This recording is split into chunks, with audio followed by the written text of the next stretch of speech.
I was talking the other day. In fact, I think it was on this bench I was talking about the sunset. And since then, I've been thinking about this notion of a phenomena like what a sunset is, right? What gives it its place and its identity, and what else is like that, right? Now, at the sunset, for example, as we kind of look at the sunset, we say, well, what is a sunset? Well, a sunset is when that time of day where the sun goes below the horizon line for some period of time. Whatever effects, right, are made by that event is the sunset. Yet this particular sunset, right, this unique sunset that will never happen again,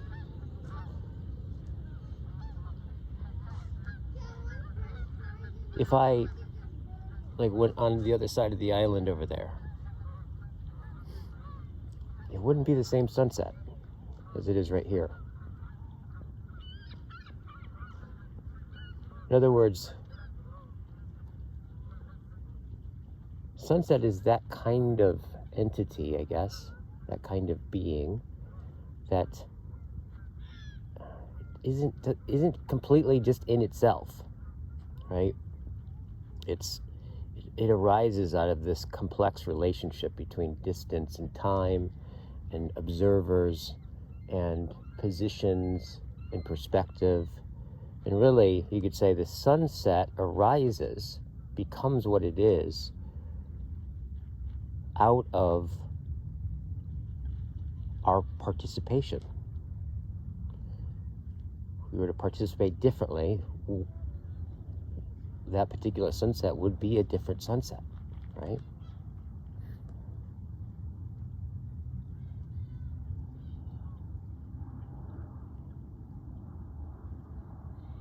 In fact, especially the sunset, right? Because literally, a sunset only makes sense on a planet, right? You need a planet, right? It needs to be a sun, and then there needs to be an observer, somebody looking in the position. It's really, there's no thing called a sunset, right? There's not even an event, really. However, ontologically, it's there, right? But it's there in a special way. I was thinking about, well, what else is like that? Rainbows like that.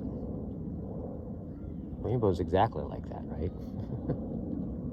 Somebody's a little bit more to the left, it's not even there, versus somebody who catches the sun just right, and it moves and you can't reach it. But we say, well, where is the sunset, right? It's one of those other things, these kind of in-between things that are ontologically real, but it's not self-evident, right? You could say the source of its identity, or the quality of its identity, or the way it is what it is. What else is like that?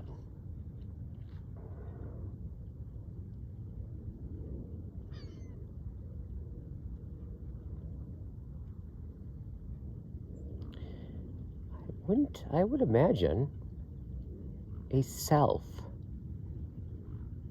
is like that, isn't it? Now, that's not usually how we think of ourselves. It's usually not how we think of other people. We usually think about people as kind of some kind of locus of stability, right? Like you are a you in yourself that just kind of exists. However,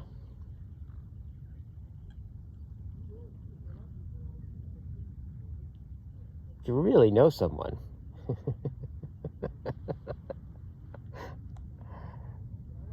the self is constantly changing, right?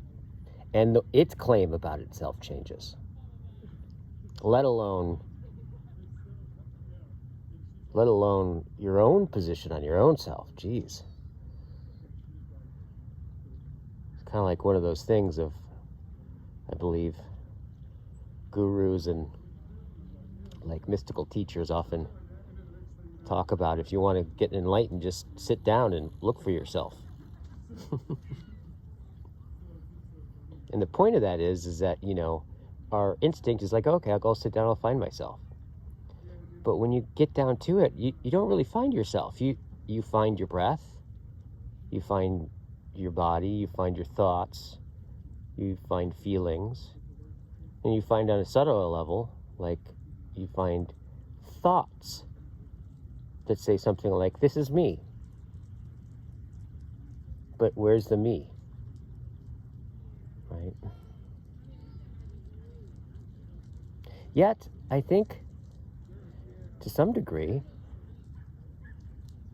I think, people probably argue with me about this, but in general, to the degree the self is at least as real, ontologically, as an experience, is that sunset, is that rainbow, right?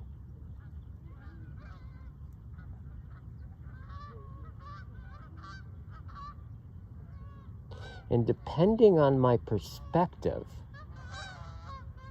my notion of myself, the identity of what I call myself, becomes something different. In fact, I can have a memory of the same thing on Tuesday and then remember it again on Friday and realize I was not who I thought I was, and thus my memory changes, right?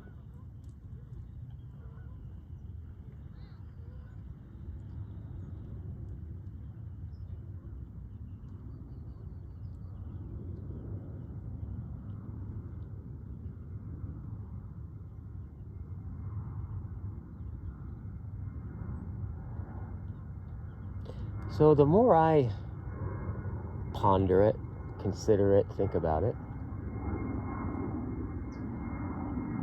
the more I'm impressed by thinking that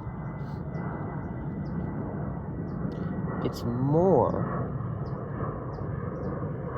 about participation.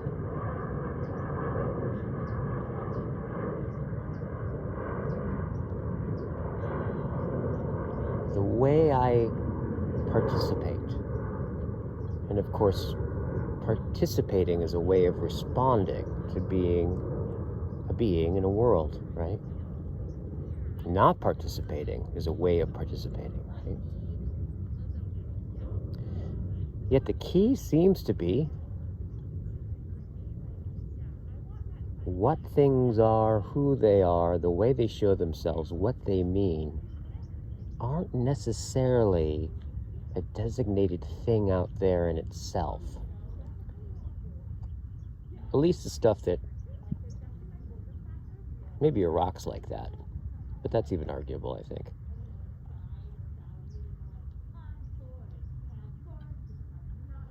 It's more like being, identity, really arises out of participation.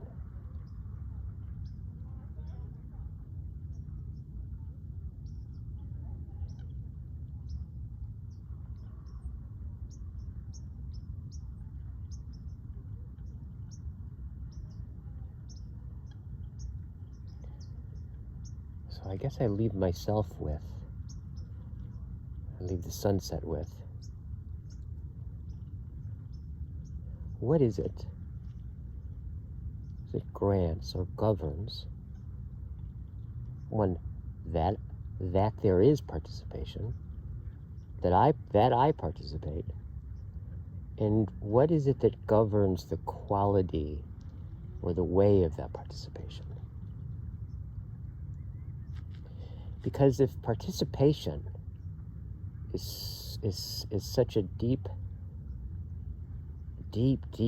mysterious involvement of which give rise to things like things and worlds and identities and selves and rainbows and families, and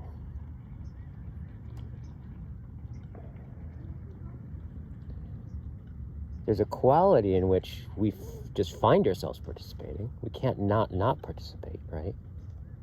However, it seems where freedom has something to do with I have some say-so, it seems, in the way I participate. And if I have a say-so in that, in some sense, I have somewhat of a say-so in what things are, and perhaps the way they shine forth is what they are. Now, it's obviously not all under my control. If the word control even makes any sense in this conversation.